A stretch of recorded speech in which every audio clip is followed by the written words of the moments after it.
네, 안녕하십니까. 생물 시사성 테마 특강 시작하도록 하겠습니다.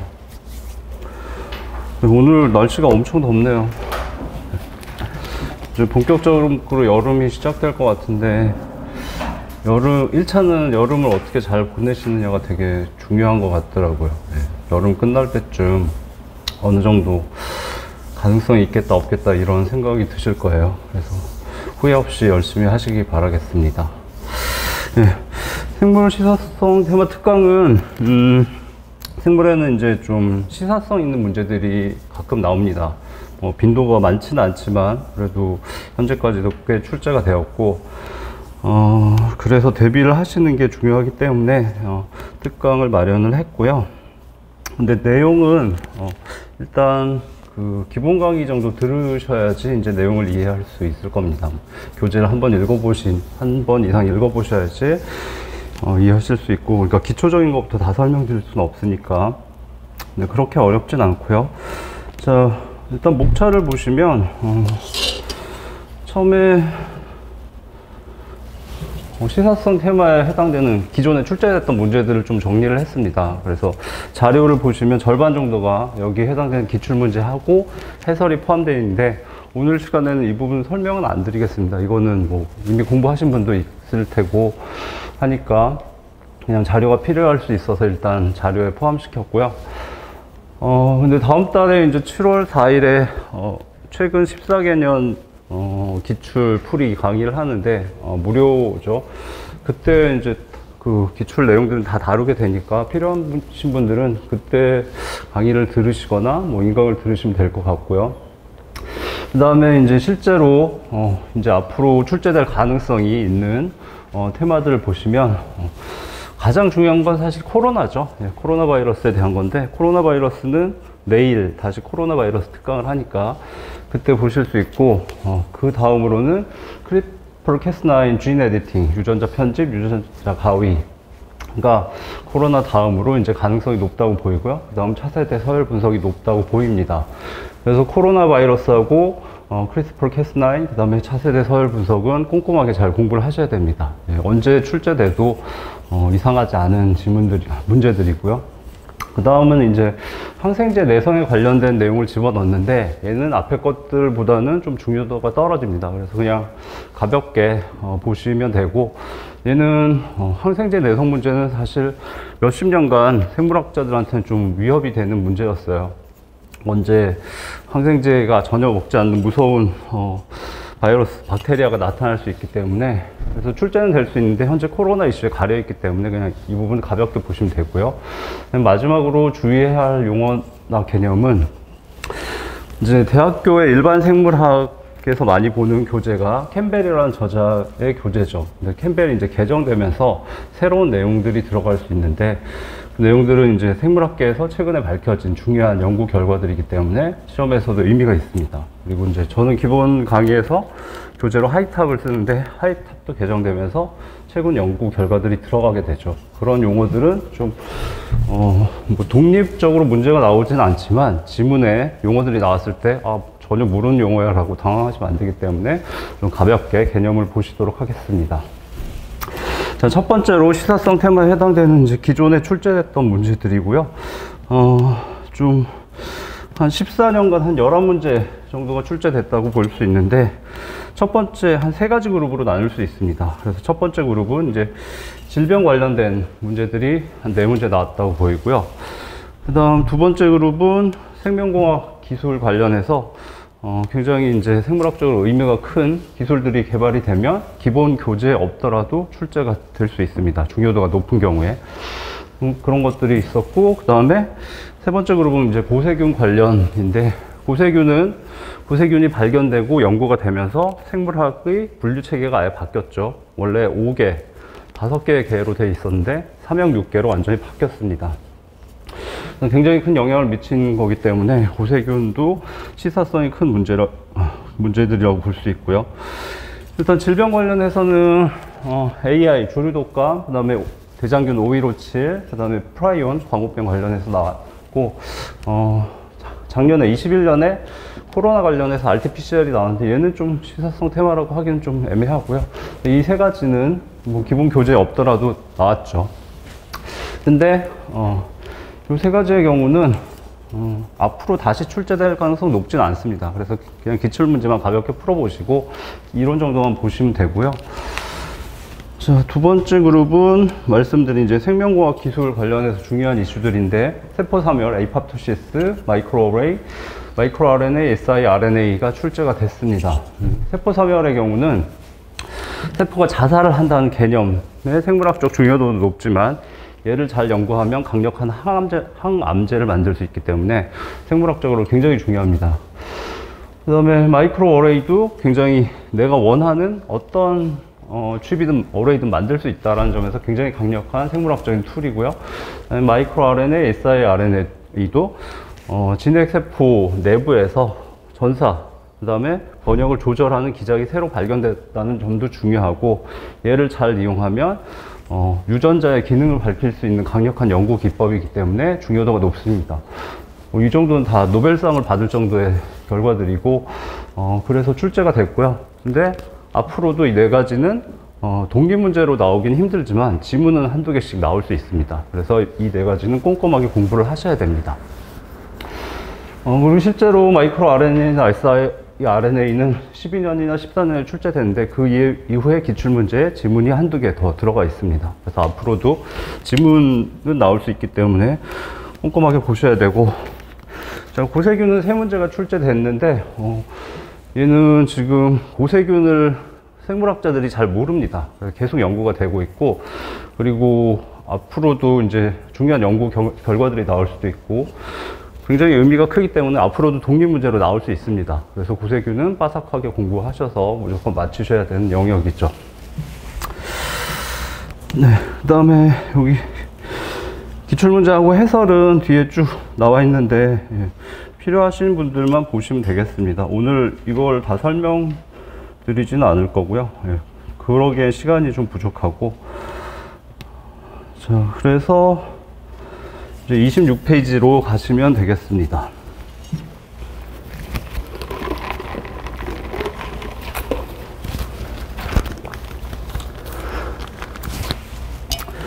자, 크리스퍼-캐스9이고요. 코로나 바이러스 다음으로 이제 가능성이 있는 테마라고 보셔야 되는데, 크리스퍼 정식 명칭은 크리스퍼-캐스9 진 에디팅입니다. 그래서 우리말로는 크리스퍼-캐스9 유전자 편집 또는 유전자 가위라고 부르고 있고요. 얘는 의미가 굉장히 큰데 앞으로 생물학 발전에 굉장히 큰 영향을 미칠 수밖에 없습니다. 자, 이제 DNA 재조합을 공부하셨으면 이제 아실 텐데, DNA 재조합에서는 내가 원하는 유형한 유전자를 긴 DNA 중에 여기 유전자가 조그맣게 있죠. 얘를 잘라서 플라스미드 벡터 같은 캐리어에다 결합을 시키게 되죠. 그럼 내가 원하는 이 유전자를 잘라야 되는데 이 유전자에 맞춰서 정확히 자르기가 굉장히 쉽지 않습니다. 그래서 기존에는 제한 효소들을 사용을 해왔죠. 그래서 제한 효소도 같이 공부를 하셔야 되는데, 제한 효소의 경우는 이 유전자 바깥쪽을 자를 수 있다는 능력이 있지만 문제는 얘는 자기가 인식하는 서열만 자르죠. 그래서 내가 임의로 이 유전자의 바깥쪽에 정확하게 자르겠다는 안 됩니다. 그래서 제한 요소로 자를 때는 이 유전자가 그 주변 서열을 아는 상태에서 제한 요소로 자를 수 있는 서열을 찾아내서 거기에 맞춰서 잘라야 되죠. 근데 크리스퍼-캐스9의 경우는 내가 원하는 임의의 위치를 임의로 내가 정해서 자를 수가 있습니다. 그래서 원하는 유전자 가깝게 정확하게 자를 수 있기 때문에 제한 요소보다 굉장히 뛰어나다고 할 수 있죠. 자, 일단 제한 요소에 대해서 기본 개념을 갖고 계셔야 돼서 잠깐 설명을 드리겠습니다. 공부를 많이 하신 분도 있을 거고요. 제한 요소의 경우는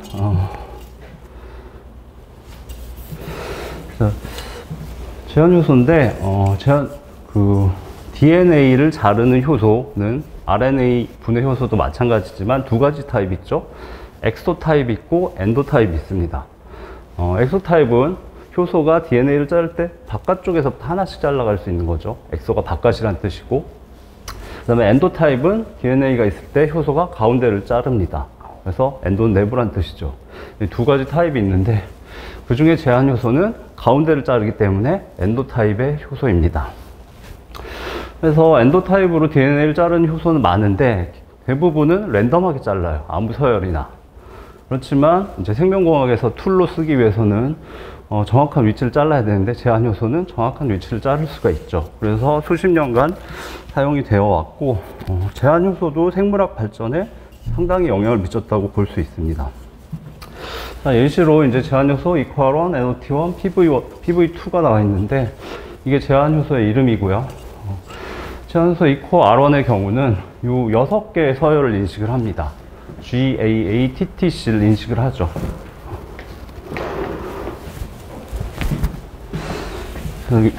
이 서열이 원래 있는 부분만 자를 수 있는 거죠. 그래서 이 6개 서열을 인식한 다음에 여기를 잘라버립니다. 그러면 DNA 이중가닥인데 DNA G와 AA, TTC는 공유결합으로 연결이 되어 있죠. 여기도 마찬가지고 그 다음 A와 T, AT, TA, TA는 수소결합으로 연결이 되어 있죠. 근데 이제 제한 효소가 여기를 자르게 되면 여기 수소결합은 쉽게 떨어지죠. 그래서 떨어지게 되면 이런 형태로 갈라지게 됩니다. 그래서 이퀄1이 자르면 이렇게 튀어나온 부분이 생기는데 이런 부분을 점착 말단이라고 하죠. 왜냐하면 이 4개는 이 잘린 이 4개와 서로 상보적이기 때문에 다시 쉽게 붙습니다. 물론 이 A와 G 사이가 결합되는 건 아니지만 다시 붙고 DNA 라이게이즈로 처리하게 되면 원래대로 붙일 수가 있죠. 어찌됐든 튀어나온 부분이 상보적이기 때문에 쉽게 붙기 때문에 점착말단이라는 이름을 갖고요. 자, 제한 효소 NOT1은 8개의 서열을 인식하고 여기를 자릅니다. 그래서 이렇게 형성이 되고 이 부분이 점착말단이 되죠. 얘도 쉽게 다시 붙일 수 있죠. 그 다음에 PVU2라는 효소는 6개 서열을 인식한 다음에 이렇게 잘라버립니다. 그러면 여기는 튀어나온 오버행 부분이 없죠. 얘를 평활말단이라고 하는데 얘만큼 쉽게 붙진 않습니다. 근데 붙일 수는 있고요. 그 다음에 제한효소의 경우 제 이름인데 제한효소는 세균에서 발견을 한 거죠. 그래서 제한효소 이퀄1의 경우는 이콜라이, 대장균의 원래 이름이 에스체리치아 콜라이라서 알파벳 E하고 콜라이, COLI를 씁니다. 그래서 이콜라이라고 부르는데 대장균 이콜라이에 여러 가지 타입이 있죠. A부터 여러 가지 타입이 있는데 그 중에 R타입입니다. R타입에서 첫 번째로 발견된 제한 효소죠. 이름 붙이는 건 그냥 가볍게 보시면 되고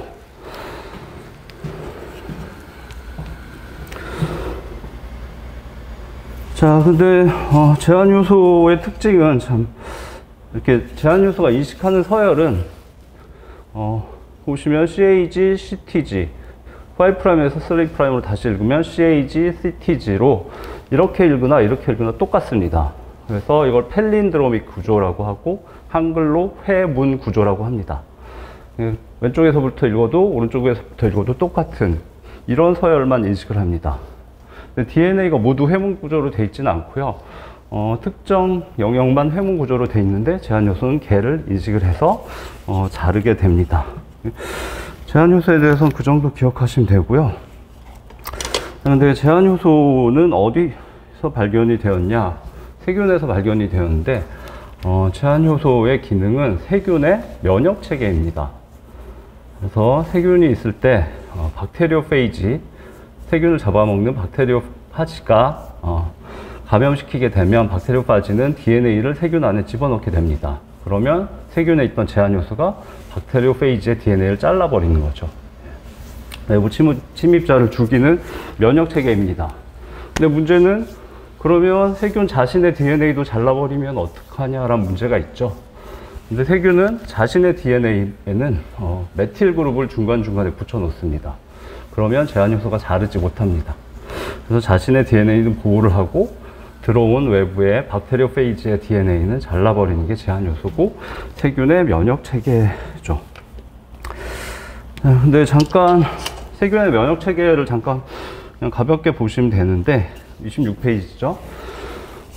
세균의 면역 체계는 한 3가지가 지금 알려져 있습니다. 첫 번째는 세균 표면에 그러니까 세균은 박테리아 페이지한테 공격을 당하니까 세균 표면의 단백질에 계속 돌연변이를 일으킵니다. 왜냐하면 박테리오 페이지가 세균을 감염시킬 때 세균 표면의 단백질에 결합을 해서 특정 세균에 침입을 하게 되죠. 그래서 세균이 자기 자신의 표면의 단백질을 돌연변이를 일으키게 되면 박테리오 페이지가 침입을 못하게 됩니다. 이게 첫 번째 면역 체계고요.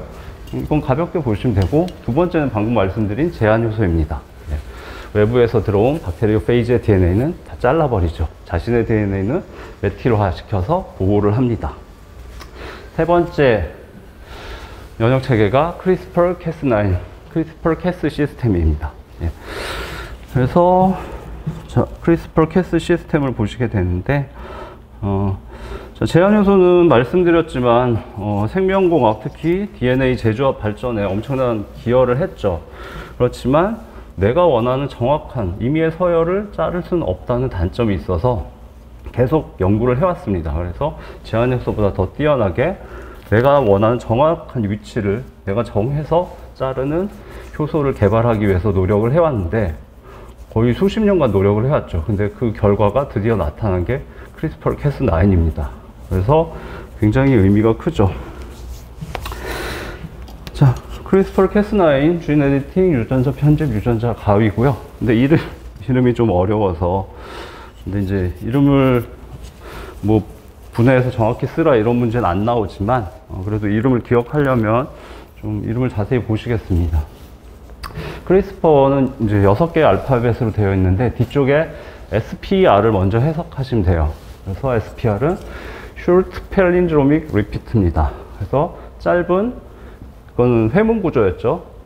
좌우에서 읽어서 똑같은 거, 회문 구조가 반복되는 거. 그러니까 여기, 자, 요게 회문 구조죠. 요런 게 뭐 여러 개가 반복이 되는 거죠. 그게 SPR, Short Palindromic Repeat입니다. 근데 이 SPR이 clustered, 모여 있습니다. 그리고 regularly interspaced, 이 SPR 사이의 간격이 일정하게 유지가 됩니다. 그게 CRISPR입니다. 조금 어려운 용어인데 머릿속으로 상상하시면 되겠죠? 자, 그 다음에 Cas9은 약어가 CRISPR Associated Protein 9입니다. 크리스퍼하고 결합하게 되는 단백질 9번이라는 거죠. 그냥 Cas9이 있다라고 보시면 되는데, Cas9은 DNA 분해 효소입니다. 그리고 제한 효소로 마찬가지로 DNA의 중간을 자르는 엔도 타입의 DNA 분해 효소입니다. 자, CRISPR-Cas9는 아까 말씀드렸듯이 박테리아, 세균의 면역 체계에 존재하고요. 그걸 발견해서 사람들이 이제 가공을 해서 생명공학의 툴로 사용하게 되는 거죠. 일단 박테리아 면역 체계상의 CRISPR-Cas9을 보시겠습니다.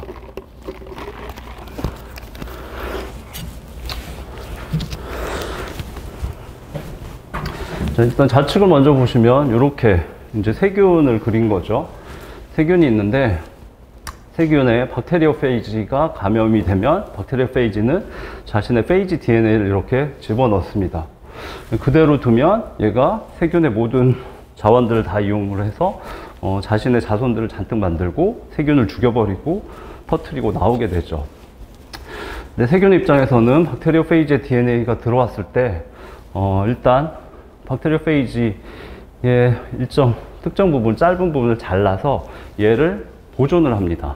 그래서 이유는 나중에 똑같은 박테리오페이지가 침입하면 걔를 죽여버리기 위해서 기록을 남기는 거죠. 그래서 박테리오페이지의 DNA를 일부를 잘라서 얘를 특정 자신의 DNA 영역에 끼워 넣습니다. 기억하기 위해서. 근데 이 영역이 아까 말씀드린 크리스퍼 영역입니다. 그리고 들어간 박테리오페이지의 DNA는 스페이서라고 하는데, 보시면 이쪽 회색 부분이 아까 SPR입니다. Short Palindromic Repeat. 여기가 이제 회문 구조가 반복되는 부분이고요. 근데 이 회문 구조 SPR들이 모여 있고, 그 다음에 간격이 일정하다고 말씀드렸죠. 그 간격 부분이 페이지의 DNA입니다. 박테리오 페이지의 DNA. 그래서 이 세균은 벌써 스페이스 1, 스페이스 2, 스페이스 3가 있으니까 얘가 서로 다른 페이지의 DNA 조각들이고 벌써 세 번째 침입을 받은 거죠. 그래서 내가 어떤 박테리오 페이지한테 공격을 당했고 그 박테리오 페이지 DNA 서열 일부가 이거다라고 기억을 하게 됩니다. 근데 이 세균이 죽어버리면 의미가 없지만 이제 이 세균이 다행히 살아남게 되면, 자, 오른쪽 그림으로 가시겠습니다.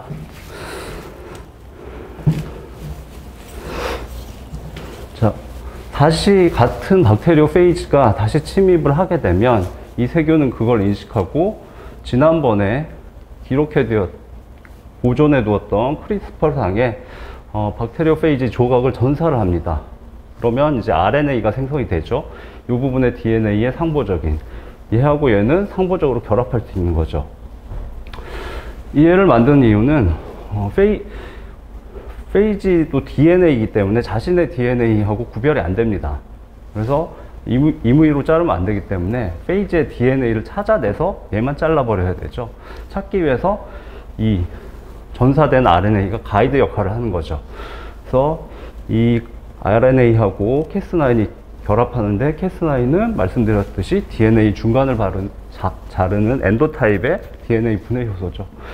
이 두 개가 복합체가 돌아다니면서 DNA들을 찾아냅니다. 자신의 DNA, 세균 자신의 DNA와는 결합하지 못하고, 얘는 지난번에 들어온 박테리오페이지 DNA와 상보적인 서열이기 때문에 얘를 찾아낼 수가 있는 거죠. 그래서 이 박테리오페이지의 DNA를 찾아내게 되면 이 Cas9이 DNA 분해 효소이기 때문에 잘라버립니다. 그러면 이 박테리오페이지의 DNA는 결국 다 분해가 됩니다. 사람의 면역 체계도 1차 면역 반응이 있고 2차 면역 반응이 있죠. 그래서 동일한 병원체가 들어오면 강력하게 반응하죠. 얘도 그런 겁니다. 그래서 처음에 들어온 박테리오페이지의 DNA 서열 일부를 저장했다가 똑같은 애가 들어오면 바로 찾아내서 죽여버리는 면역 체계죠. 이게 CRISPR-Cas9 시스템입니다.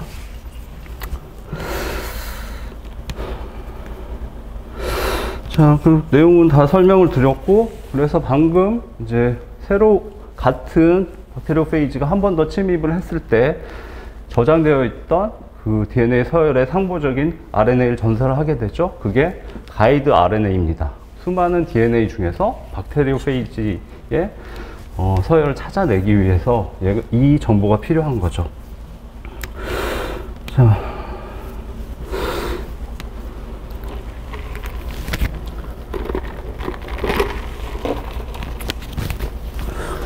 다시 그림이 나오는데, 이번에는 아까는 이제 세균의 면역 체계상에 CRISPR-Cas9 시스템이 발견이 됐고, 이걸 가지고 이걸 우리가 가공을 하면 우리가 원하는 DNA 서열을 정확하게 다 자를 수 있겠다라고 사람이 인공적으로 만든 거죠.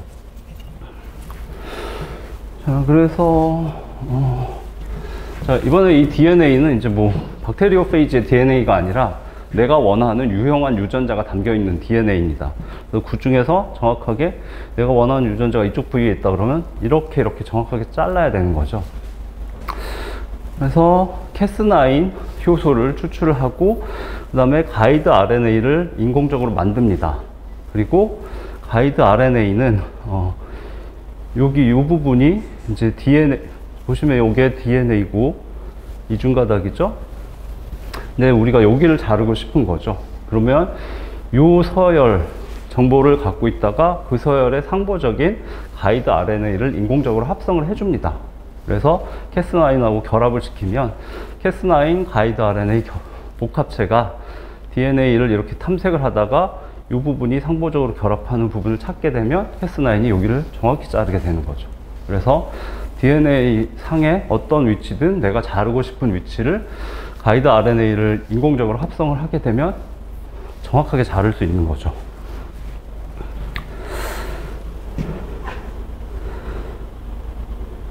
그래서 제한 요소보다도 더 정확하게 원하는 위치를 자를 수 있는 시스템이 만들어졌습니다. 근데 이제 한 가지 더 추가가 되는 게, CRISPR-Cas9 시스템은 제한 요소는 자르는 기능만 있지만 얘는 특정한 위치를 자를 수도 있고 특정한 위치에 서열을 원하는 서열로 바꿀 수가 있습니다. 그 부분인데, 자, 그 크리스퍼 캐스9을 통해서 여기를 잘랐다고 하죠. 그러면 이게 지금 뭐 대장균에서 내가 실험을 한다던가 아니면 뭐 사람의 세포에서 실험을 했을 때 모든 세포는 DNA가 잘리면 리페어 시스템이 있습니다. 얘를 빨리 수정하지 않으면 세포 자체가 죽을 수 있기 때문에, 그래서 DNA를 다시 복구해주는 리페어 시스템이 있어서 세포 자체의 효소들이 와서 얘를 다시 붙여주게 됩니다. 근데 두 가지 방식이 있고요. 첫 번째는 그냥 잘라놓고 가만히 놔두면 세포에 있는 효소들이 와서 다시 붙여주긴 하는데, 몇 개의 DNA 서열을 임의로 붙여넣거나 삽입을 하거나 몇 개의 DNA 서열을 결실시킨 다음에 붙이게 됩니다. 세포 자체의 기능이 그렇죠. 두 번째는 여기를 자른 다음에 내가 그 세포에다가 내가 원하는 서열을 임의로 합성을 해서 집어넣을 수가 있습니다. 집어넣으면 이 세포의 리페어 시스템이 얘를 가운데 끼워 넣은 상태로 다시 결합을 시킬 수 있습니다. 두 가지 방식이 존재하죠. 그러니까 자르기만 하고 그냥 놔두는 방식하고 자른 다음에 내가 원하는 서열을 같이 넣어주는 방식, 두 가지 방식이 있습니다. 자, 근데 이 두 가지 방식 다 의미가 있고요. 첫 번째, 좌측에 이제 내가 주형 DNA를 추가하지 않은 경우에는 세포의 리페어 시스템이 임의의 서열을 삽입하거나 결실시켜서 다시 끊어진 DNA를 결합시키게 되는데, 이 부분에 유전자가 있으면 그 유전자는 대부분 파괴가 됩니다. 서열이 달라지죠. 네. 근데 그럼 유전자 파괴가 되면 무슨 의미야 라고 생각하실 수 있는데, 이거는 실험 기법으로 굉장히 중요한 게 유전자의 기능을 연구할 수 있습니다. 이제 지금 서열 분석 기술이 많이 발전했기 때문에 이제 뭐 대장균의 DNA다 그러면 그 DNA 서열을 밝히는 건 굉장히 쉽습니다. 근데 좀 어려운 거는 유전자, DNA 서열 중에 일부인 유전자를 찾아내서 이 유전자가 무슨 기능을 하는지, 어떤 단백질을 만드는지 연구하는 건 굉장히 어렵습니다. 그런데 이 방식을 통해서 그 연구를 할 수가 있는 거죠. 그러니까 만약에 이제 세포들이 있는데 이 세포는 빨간색 물질을 만들어낸다고 하죠. 근데 특정 유전자를 파괴를 해서 그 유전자가 발현하지 못하도록 만들었는데 빨간 물질이 생성이 안 됐다. 그러면 그 유전자는 그 빨간 물질을 만드는데 관련된 유전자인 거죠. 그런 식으로 유전자의 기능을 찾아낼 수가 있습니다. 그래서 생물학에서는 유전자의 기능을 밝히는 게 중요하고 굉장히 어려운데, 여러 가지 기법들이 있지만 그 중에 유전자 낙다운 기술, 낙아웃 또는 낙다운이라고 합니다. 이런 기술들을 써왔습니다. 그래서 유전자를 파괴해서 어떤 결과가 나타나는지 보면 그 유전자의 기능을 알 수 있는 거죠. 그런 기법으로 굉장히 유용하기 때문에 사용될 수가 있습니다. 자, 우측의 방식은 이제 내가 원하는 주형 DNA를 넣어주면 걔를 중간에 포함시켜서 DNA를 붙이게 되죠. 이 경우는 여기 보시면 돌연 변이가 발생한 세포의 DNA를 정상 서열로 수정할 수 있다. 그러니까 여기 원래 돌연 변이가 있으면 그 부분을 크리스퍼 캐스9으로 자르고 그 다음에 정상 서열을 넣어주게 되면 세포의 리페어 시스템이 정상 서열을 붙여서 정상 DNA로 바꿀 수가 있는 거죠. 반대로 뭐 정상을 돌연 변이로도 바꿀 수가 있죠. 그래서 얘는 자르는 기능뿐만 아니라 편집을 하는 기능이 있는 거죠. 그래서 내가 원하는 DNA 특정 부위의 서열을 바꿀 수가 있습니다. 그래서 제한 효소의 경우는 자르는 기능만 있지만 크리스퍼 캐스9 시스템은 진 에디팅이라고 불리죠. 유전자 편집이라고 불립니다. 그래서 자를 수도 있고 원하는 방식으로 서열을 바꿔줄 수도 있습니다. 그래서 훨씬 더 파워풀한 기술이고 앞으로는 굉장히 많이 사용될 수밖에 없는 기술이죠. 자, 그래서 어려운 부분은 크리스퍼 캐스9의 어려운 부분 방금 보신 2페이지 정도고요. 문제가 나오게 되면 이 2페이지 내에서 문제를 만들 가능성이 크죠. 그래서 그 부분은 약간 논리적으로 어렵긴 하지만 꼼꼼히 공부하시고요. 그 다음에 제한 요소의 경우 단점이 이제 자신이 인식한 서열만 자를 수 있기 때문에 문제가 있었죠. 그래서 내가 원하는 서열을 자르는 가위를 계속 개발하려고 했는데 몇십 년 동안 했지만 못했습니다. 근데 최종적으로 이제 크리스퍼 캐스9이 나왔기 때문에 성공한 거고요. 근데 기존에도 유사한 체계를 연구를 했었어요. 근데 그때는 가이드 RNA 대신 가이드 단백질을 썼습니다. 여기를 자르고 싶다고 할 때 캐스9을 쓰는데 이 가이드 RNA가 아니고 얘가 없고 여기 이 부분을 딱 인식할 수 있는 단백질을 합성한 다음에 넣어주면 걔도 정확히 여기를 자르죠. 그래서 원하는 위치를 자를 수 있다는 장점은 있는데 문제는 단백질로 이 DNA에 상보적으로 딱 잡을 수 있는 단백질을 만드는 건 굉장히 어려운 기술입니다. 예. 그래서 얘는 단백질은 그 미세하고 정교한 구조가 특성인데 그거를 뭐 디자인을 해서 여기다 맞추겠다면 굉장히 어렵습니다. 근데 가이드 RNA는 쉽죠. 그냥 인공적으로 합성하면 기계에서 순식간에 나옵니다. 그래서 가이드 단백질을 써도 가능하지만 단백질을 디자인해서 만드는 것 자체가 어려웠기 때문에 문제가 많았는데 가이드 RNA로 바뀌면서 그 문제가 해결이 된 거죠. 이 부분도 시험에서 중요한 포인트가 되겠습니다.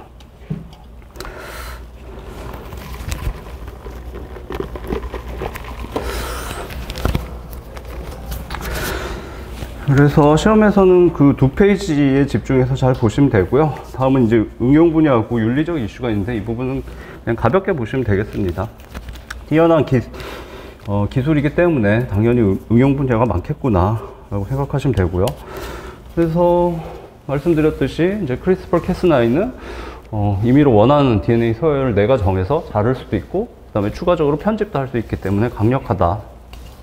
근데 또 하나는 기존에 사용하던 DNA 재조합 기술은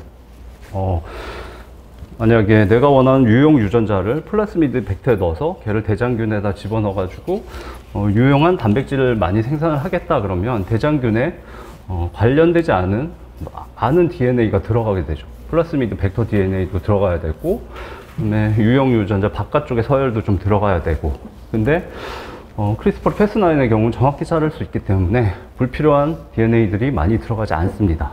그 점도 굉장히 뛰어난 장점이죠.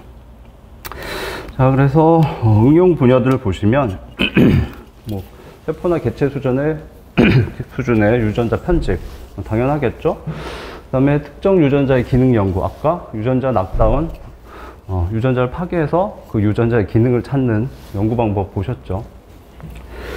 자, 그 다음에 유전자 치료를 할 수 있는데, 유전 질환이 있는 경우에 이제 크리스퍼 캐스9을 사용을 해서 그 환자의 DNA를 편집을 해서 정상 유전자로 바꿀 수가 있죠. 근데 유전자 치료의 경우에 온몸에 있는 세포를 다 교정할 수는 없습니다. 세포수가 워낙 많기 때문에. 그래서 주로 골수세포에 집중하게 되죠. 골수세포는 뼈 내부의 액체 부분에 있는 세포인데 주로 줄기세포죠. 그래서 대표적인 게 조혈모세포.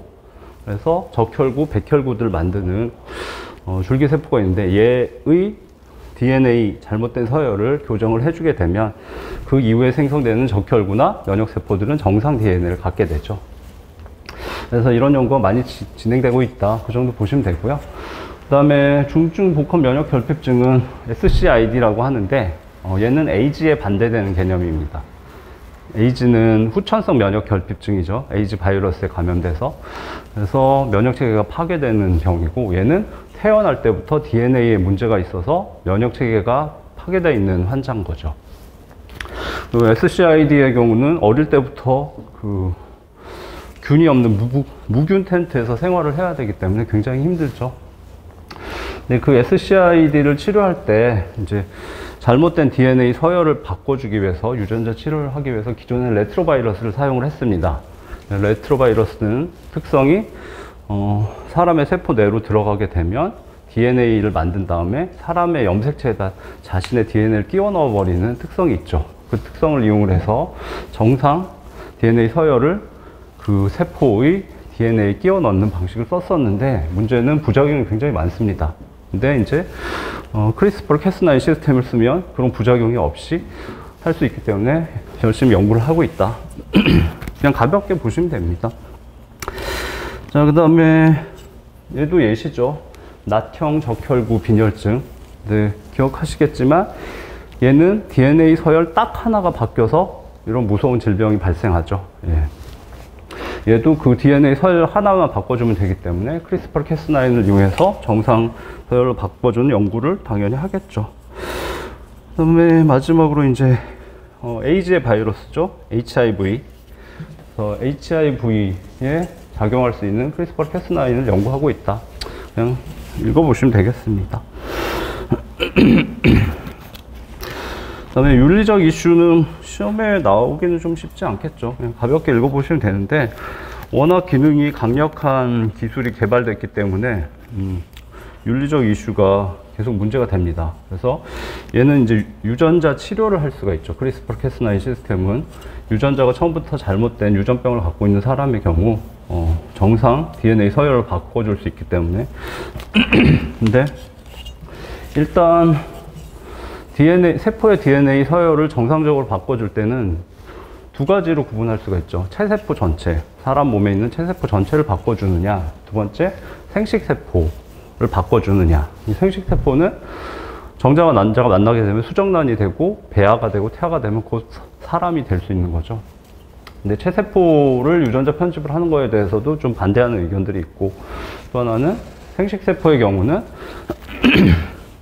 이 크리스퍼 캐스9을 개발한 사람들조차도 수정란이나 배아에다가 크리스퍼 캐스9 시스템을 적용하지 말자. 이건 윤리적으로 좀 문제가 너무 심각하다라고 공식적으로 선언했을 정도로 강력한 기술이지만 윤리적 문제를 일으킵니다.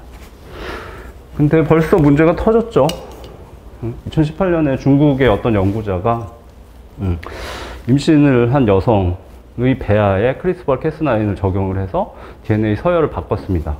문제는 이 아이의 아버지가 에이즈에 감염됐기 때문에 에이즈에 감염되지 않도록 자신은 해야 될 일을 했다고 하는데 사실 아마 감옥에 가 있을 겁니다. 벌써 문제가 터지기 시작하고 있죠. 자, 그 다음에 크리스퍼 캐스9은 2020년에 노벨상을 받았습니다.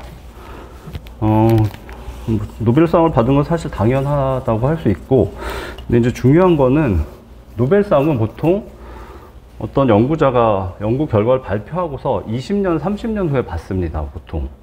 그러니까 뛰어난 연구 결과더라도 그게 이제 생물학계에서 적용이 돼서 여러 연구자들이 같이 이용해서 연구를 한 다음에 아, 이건 진짜 생물학 발전에 크게 기여했다라는 판단이 서는데 20년, 30년이 걸리는 거죠.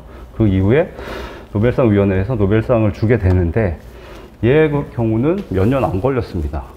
연구 결과를 발표하고 오래 안 돼서 10년 안 된 것 같아요. 짧은 기간 내에 노벨상을 받게 됐죠.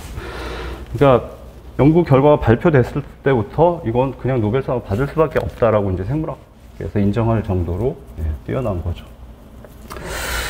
그래서 첫 번째 크리스퍼 캐스9 시스템은 조금 어려운 부분이 있지만 그 정도 보시면 되겠습니다.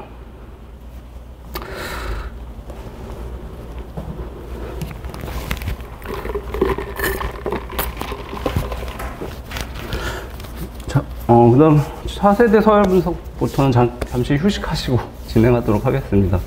네.